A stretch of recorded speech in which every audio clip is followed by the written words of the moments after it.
আম্মা, পূর্ণা, প্রেমা আসে নাই? পূর্ণা আসছে, স্কুলে গেছে। প্রেমা দুপুরে আসব। আম্মা, আব্বা কবে আসবেন? পদ্মজার প্রশ্নে হেমলতা দাঁড়িয়ে পড়লেন। শুকনো গলায় জবাব দেন, জানি না, খাওয়ার সময় কথা বলতে নেই। হেমলতা চলে যেতেই পদ্মজার চোখ থেকে টুপ করে এক ফোঁটা জল পড়ে পাতে। পদ্মজা দ্রুত হাতের উল্টো পাশ দিয়ে চোখের জল মুছে। পদ্মজার জীবনে জন্মদাতা আছে ঠিকই, কিন্তু জন্মদাতার আদর নেই। সে জানে না তার দোষটা কি, কেন নিজের বাবা বাকি বোনদের আদর করলেও তাকে করে না। কথা অবধিও বলেন না। 2 বার মাকে জিজ্ঞাসা করেছে সে, আমি কি তোমাদের সত্যিকারের মেয়ে আম্মা? সন্তান হয় না বলে কি দত্তক এনেছিলে? আব্বা কেন আমাকে এত অবহেলা করেন? ও আম্মা বলো না। হেমলতা তখন নিশ্চুপ থাকেন। অনেকক্ষণ পর বলেন, তুই আমার গর্ভের সন্তান, আর তোর বাবারই মেয়ে। এখন যা, পড়তে বস, অনেক পড়তে হবে তোর। ব্যাস, এইটুকুই, এর বেশি কিছু বলেন না হেমলতা। পদ্মজার কেন জানি মনে হয় একদিন হেমলতা নিজ থেকে খুব গোপন কোনো কথা বলবেন, তবে সেটা যেন সহ্য করার মতো হয়, এই দোয়াই সারাক্ষণ করে সে। এত কি ভাবছিস, তাড়াতাড়ি খেয়ে ওঠ। হেমলতার কথায় পদ্মজার ভাবনার সুতো ছিঁড়ল। দ্রুত খেয়ে ওঠে। আজ আমের আচার বানানোর কথা ছিল। সন্ধ্যা কাটতেই বিদ্যুৎ চলে গেল। কয়েক মাস হলো গ্রামে বিদ্যুৎ এসেছে। 8 গ্রাম মিলিয়ে অলন্দপুর।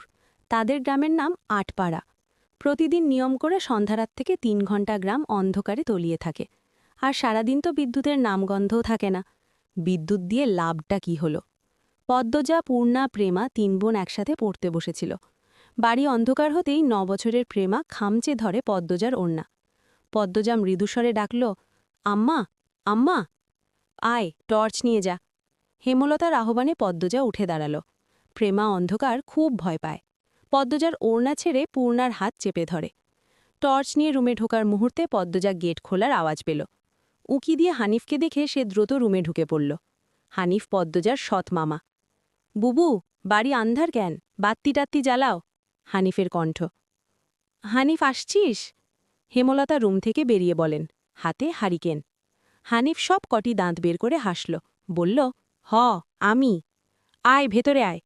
হানিফ বারান্দা পেরিয়ে বড় ঘরে ঢুকে বলল, তোমার ছেড়িগুলান কই থে? আছে, রুমেই, পড়ছে। এই আন্ধারেও পড়ে? হেমলতা কিছু বললেন না। হানিফ এই বাড়িতে আসলে কেন জানি খুব অস্বস্তি হয়, অকারণেই। ওদের খাবার সময় হয়েছে, তুইও খেয়ে নে। এইখানেই খামো না তোমার সরাইখানার যাইতে হইব? কথাটাই রসিকতা ছিল। গ্রামে থেকেও হেমলতা খাওয়ার জন্য আলাদা রুম নির্বাচন করেছেন, সেটা হানিফের কাছে রসিকতাই বটে। হেমলতা প্রশ্নের জবাব সোজা সাপটা না দিয়ে বললেন, খেতে চাইলে খেতে আয়। পদ্মজা কিছুতেই খেতে আসল না, কেমন জড়সড় হয়ে আছে। মনে হচ্ছে হানিফকে ভয় পাচ্ছে বা অবহেলা করছে। হানিফ 6 বছর সৌদিতে ছিল, 3 মাস হলো দেশে ফিরেছে।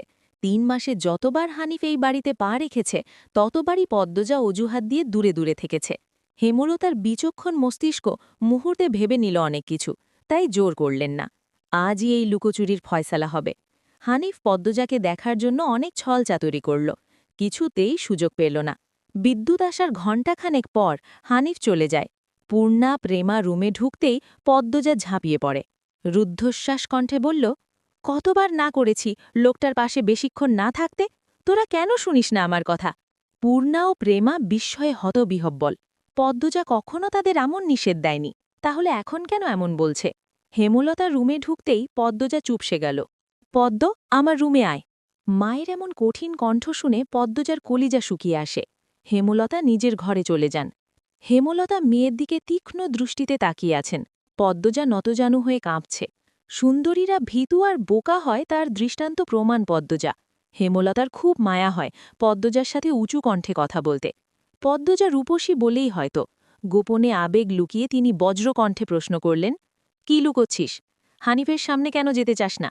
সে কি করেছে? পদ্মজা ফোপাতে থাকে। হেমলতা সেকেন্ড কয়েক সময় নিয়ে নিজেকে সামলান। কণ্ঠ নরম করে বললেন, হানিফ ধরিবাজ লোক, সৎ ভাই বলে বলছি না। আমি জানি তার ব্যাপারে যে কোনো কথা আমার বিশ্বাস হবে। তুই বল, কি লুকোচ্ছিস? মায়ের আদুরে কণ্ঠে পদ্মজা আচমকা বাঁধ ভাঙা নদীর মতো হুঁ হুঁ করে কেঁদে উঠল। বাড়িটা মোড়লবাড়ি নামে পরিচিত। পদ্মজার দাদার নাম ছিল মিয়াফর মোড়ল। তিনি গ্রামের একজন সম্মানিত লোক ছিলেন। 6 কাঠা জমির উপর টিনের বিশাল বড় বাড়ি বানিয়েছিলেন 4 ছেলের জন্য। 2 ছেলে 16 বছর আগে 71 সালের যুদ্ধে নিহত হয়েছে। দুজনই টকবগে যুবক ছিল, আর একজন 8 বছর বয়সে কলেরা রোগে গত হল। বাকি রইল মোর্শেদ মোড়ল। বর্তমানে এই বাড়ি মোর্শেদের অধীনে, যদিও তিনি থাকেন না সবসময়। পুরো বাড়ির চারপাশ জুড়ে গাছগাছালি, বাড়ির পিছনে নদী। রাত 9টা বাজলেই পরিবেশ নিশুতি রাতের রূপ ধারণ করে। রাতের এই নির্জন প্রান্তর ঝিঝি পোকার ডাকে ছেয়ে গেছে। ঝিঝি পোকার সাথে পদ্মজার ভাঙা কান্না মিলেমিশে ভৌতিক পরিবেশ সৃষ্টি করেছে। মনে হচ্ছে কোনো আত্মা তার ইহজীবনের না পাওয়া কোনো বস্তুর শোকে এমন মরা সুর ধরেছে। হেমলতা পদ্মজাকে টেনে পাশে বসান। পদ্মজা ডান হাতের উল্টো পাশ দিয়ে চোখের জল মুছে হেমলতাকে বলল, মামা, সৌদিতে যাওয়ার আগের দিন আমাদের সবার দাওয়াত ছিল না নানাবাড়ি? খালামণি, ভাই বোনেরা এসেছিল। সেদিন ঢাকা থেকে যাত্রার লোক আসছিল স্কুলে, মনে আছে আম্মা? আছে। উঠোনে ধপ করে একটা আওয়াজ হয়। হেমলতা পদ্মজা কেঁপে উঠল। পূর্ণা, প্রেমা দরজায় কান পেতে রেখেছিল মা বোনের কথা শুনতে। হুট করে কিছু পড়ে যাওয়ার আওয়াজ হওয়াতে দুজন ভয় পেয়ে যায়। দরজা ঠেলে হুড়মুড়িয়ে রুমে ঢুকে পড়ে। হেমলতা বড় মেয়ের সাথে গোপন বৈঠক ভেঙে দ্রুত পায়ে বারান্দায় এসে দাঁড়ান। উঠোনে বিদ্যুৎ নেই, হারিকেন জ্বালান। পিছনে 3 মেয়ে এসে দাঁড়িয়েছে। একজন মায়ের 3 মেয়ে নিয়ে একা এত বড় বাড়িতে বাস করাও যুদ্ধ বটে। হেমলতা গলা উঁচিয়ে প্রশ্ন করলেন, কে কে ওখানে? আমি। চিরপরিচিত এই কণ্ঠ চিনতে হেমলতার বিড়ম্বনা হল না। তিনি ব্যস্ত পায়ে উঠোনে নেমে আসেন। গেটের পাশে মোর্শেদ মোড়ল পড়ে রয়েছেন, গায়ে চাদর। হাঁপড়ের মতো বুক ওঠানামা করছে তার, যেন দম ফুরিয়ে যাচ্ছে। হেমলতা 2 হাতে মোর্শেদকে আঁকড়ে ধরলেন। পদ্মজা, পূর্ণা দৌড়ে আসে। মোর্শেদের এমভাইসিমা রোগ আছে।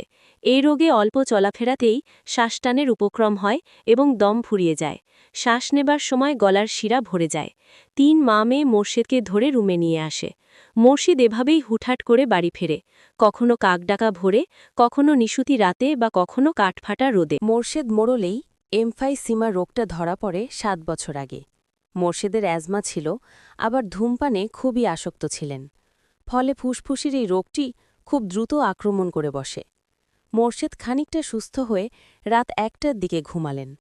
পূর্ণা, প্রেমা রুমে গিয়ে শুয়ে পড়েছে। পদ্মজা বারান্দার রুমে ঝিম মেরে বসে আছেন।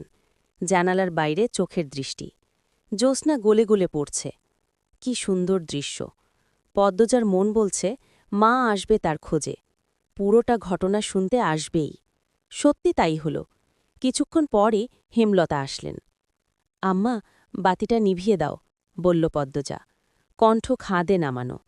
হেমলতা বাতি নিভিয়ে পদ্মজার পাশে বসেন। পদ্মজা তৈরি ছিল, তবুও অপ্রস্তুত হয়ে পড়ে। খুব অস্বস্তি হচ্ছে। সে গোপনে দীর্ঘশ্বাস ছাড়ল। পদ্মজা তখন 4র্থ শ্রেণীর ছাত্রী, বয়স 10 ছিল। খুব কম বয়সেই তাকে স্কুলে পাঠানো শুরু করেন হেমলতা। সেদিন নানাবাড়িতে সবার দাওয়াত পড়ে। হানিফ চলে যাবে সৌদিতে, তাই এত আয়োজন। পরিবারের মিলন আসর বসে। স্কুল মাঠেও সেদিন নাচ গান অনুষ্ঠিত হয়। বাড়ির সবাই সেখানেই চলে যায়। বাড়িতে থাকে শুধু পদ্মজা, পদ্মজার বৃদ্ধ নানা আর হানিফ। পদ্মজা ঘুমে ছিল, তাই বাকিদের সাথে যেতে পারেনি। যখন ঘুম ভাঙে আবিষ্কার করল বাড়িতে কেউ নেই। মোর্শেদ হঠাৎ করে অসুস্থ হওয়াতে হেমলতা বাপের বাড়িতে উপস্থিত ছিল না। পদ্ম নাকি? পদ্মজা বাড়ি থেকে বের হওয়ার উপক্রম হতেই কানে আসে হানিফের ডাক। পদ্মজা মিষ্টি করে হেসে মাথা নাড়াল। হানিফের লোলুপ দৃষ্টি তখন পদ্মজার সারা শরীর ঘুরে বেড়াচ্ছে। এইটুকু মেয়ের ফর্সা চামড়া বিকৃত মস্তিষ্কের হানিফকে যেন বড্ড টানে। আয় তো, আমার ঘরে আয়। সহজ সরল শিশুসুলভ পদ্মজা মামার ডাকে সাড়া দিল। সে শুনেছে মামা ভাগ্নে যেখানে, আপদ নেই সেখানে। অথচ সেদিন সে মামাকেই ঘোর বিপদ হিসেবে জানল। পদ্মজা রুমে ঢুকতেই হানিফ দরজা লাগিয়ে দিল। পদ্মজার মন কেমন করে উঠে হানিফের অদ্ভুত চাহনি আর দরজা লাগানো দেখে।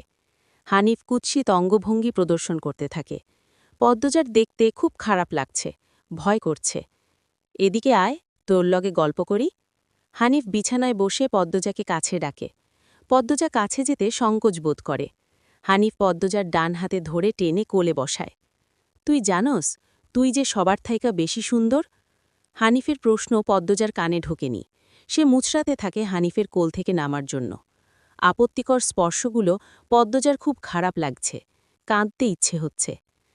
মুচরাস ক্যান্ড্রে ছেড়ে শান্তিমতো বইয়া থাক, মামা মেলা থাইকা সাজনের জিনিস কিন্না দিমু। হানিফ শক্ত করে 2 হাতে ধরে রেখেছে পদ্মজাকে। পদ্মজা কিছুতেই নামতে পারছে না। মামা, আমি চলে যাব, কাঁদো কাঁদো হয়ে বলল পদ্মজা। কই যাবি? মামার ধারে থাক, বলল হানিফ। হানিফের শক্তপোক্ত হাতের স্পর্শগুলো শুধু অস্বস্তি দিচ্ছে না, স্পর্শকাতর জায়গাগুলো ব্যথায় বিষিয়ে উঠছে। পদ্মজা কেঁদে উঠল, ভেজা কণ্ঠে বলল, বাড়ি যাব আমি, ব্যথা পাচ্ছি মামা। হানিফ হাতের বাঁধন নরম করে আদুরে গলায় বলল, আচ্ছা, আর ব্যথা দিতাম না, কান্দিস না। পদ্মজা চট করে কোল থেকে নেমে পড়ে। হানিফকে তার আজরাইল মনে হচ্ছে। মায়ের কাছে সে আজরাইলের অনেক গল্প শুনেছে। আজরাইল যখন জান নিতে আসবে তখন শরীরে খুব কষ্ট অনুভব হবে। এই মুহূর্তে যেন ঠিক তেমনই অনুভূতি হল। তাহলে তার হানিফ মামাই আজরাইল।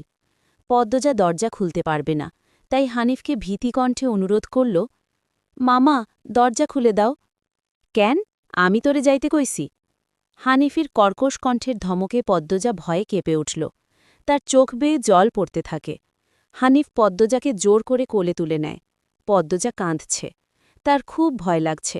বারবার বলছে, মামা, আমি বাড়ি যাব। হানিফের তাতে বিন্দুমাত্র ভ্রুক্ষেপ নেই। বাড়িতে কেউ নেই। বৃদ্ধ সৎবাবা কানে শোনে না। পদ্মজা হানিফকে কিল ঘুষি দিতে থাকে। সেই সাথে জোরে জোরে কান্না শুরু করে। এভাবে কাঁদলে পাশের বাড়ির যে কেউ চলে আসবে। হানিফের রক্ত টকবক করছে উত্তেজনায়। সে দ্রুত ওড়না দিয়ে পদ্মজার মুখ, হাত, পা বেঁধে ফেলল। পদ্মজার চোখের পানি হানিফের চোখে লাগেনি। হানিফ ভীষণ আনন্দ পাচ্ছে, পৈশাচিক আনন্দ পাচ্ছে। সে সিগারেট জ্বালায়। খুব আনন্দ হলে তার সিগারেট টানতে ইচ্ছে হয়। সিগারেট টানতে গিয়ে মাথায় আসে নৃশংস ইচ্ছে। নাক মুখ দিয়ে ধোঁয়া উড়িয়ে সিগারেট 2 আঙনের মাঝে রেখে পদ্মজার বাম পায়ের তালুতে চাপ দিয়ে ধরে রাখে। পদ্মজা হাউমাউ করে কেঁদে উঠল। হেমলতা 2 হাতে শক্ত করে মেয়েকে বুকের সাথে জড়িয়ে ধরেন। পদ্মজা কাঁদতে কাঁদতে বলল, আম্মা, তখন আমার খুব কষ্ট হচ্ছিল। আমার দমটা বেরিয়ে যাচ্ছে মনে হচ্ছিল। আমি তোমাকে খুব ডাকছি আম্মা, তুমি আসোনি। পদ্মজার কথাগুলো হেমলতার বুক রক্তাক্ত করে দেয়।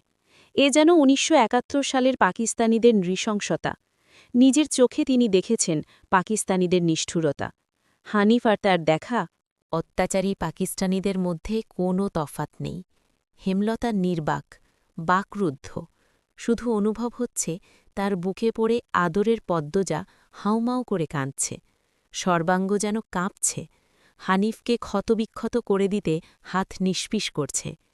সেদিন একটুর জন্য পদ্মজা ধর্ষণ হয়নি। বাড়িতে সবাই ফিরে এসেছিল। পদ্মজা পোড়া স্থানের যন্ত্রণা সহ্য করতে না পেরে অচেতন হয়। বাকিটুকু আর পদ্মজাকে বলতে হয়নি, হেমলতা জানেন। পদ্মজার গা কাঁপিয়ে জ্বর আসে। ২১ দিন বিছানায় ছিল। ততদিনে হানিফ দেশ ছেড়ে চলে যায়। পদ্মজা ভয়ে লজ্জায় ঘটনাটি কাউকে বলেনি।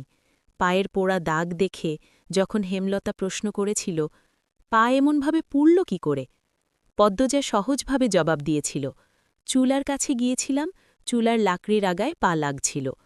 কথাটা পদ্মজা সাজিয়েই রেখেছিল, সাথে অনেক যুক্তি, তাই মিথ্যে বলতে একটুও কাঁপেনি। পুরো ঘটনাটা পদ্মজার বুকে তাজা হয়ে আছে। এই ৬ বছরে লুকিয়ে কতবার কেঁদেছে সে। সবসময় চুপ করে কোথাও বসে ফেকেছে। হেমলতা মেয়ের নিশ্চুপতা দেখে মাথা ঘামাননি, কারণ পদ্মজা ছোট থেকেই চুপচাপ ছিল।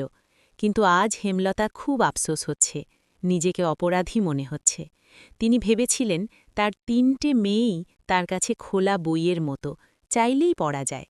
বিশেষ করে পদ্মজাকে বাড়ির পিছনের নদীর বুক দিয়ে তরতর করে বয়ে যাওয়া স্বচ্ছ টলটলে পানির মতো মনে হতো, যার জীবনে অস্বচ্ছ বলতে কিছু নেই, সবই সাদামাটা, সহজ সরল। অথচ পদ্মজার জীবনেই কত বড় দাগ জলজল করে জ্বলছে, কত বড় ঘটনা লুকিয়েছিল। মেয়েরা কথা লুকিয়ে রাখার সীমাহীন ক্ষমতা নিয়ে জন্মায়। কথাটি নিজের মেয়েদের ক্ষেত্রে মাথায়ই আসেনি। পদ্মজা শান্ত হলে হেমলতা বললেন, পাটা দেখি। পদ্মজা বাঁ পা বিছানায় তুলল। হেমলতা পদ্মজার পা কোলে নিয়ে পোড়া দাগটা দেখতেন মনোযোগ দিয়ে।